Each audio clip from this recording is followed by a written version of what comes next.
Sejujurnya, ini kali pertama saya masak sendiri tofufa di rumah. Teksturnya halus, berkilat, lembut licin dan lebih sedap dari biasa. Excited sangat-sangat. Menjadi, mari saya kongsikan apa yang membuatkan tofufa lebih sedap.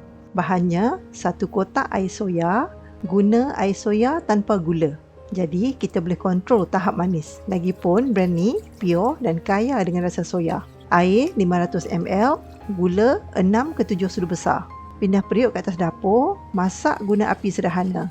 Kacau sampai mendidih, sudah mendidih tutup api. Seterusnya, yang ni, bahan penting.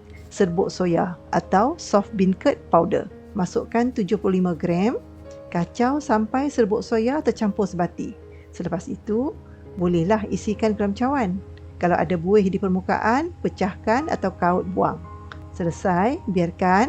Dah sejuk, simpan dalam peti ais. Sediakan pula air gula, 150 gram gula Melaka, dipotong kecil-kecil supaya cepat hancur masa masak. Masukkan ke dalam periuk dan tuang 200 ml air. 1 helai daun pandan, tambah aroma. Masak hingga gula Melaka larut. Air gula dah mendidih, tutup api. Masa hidang, tuang air Melaka atasnya. Siap? Nak tak? Next video saya kongsikan tofufa perisa pandan. Sila komen.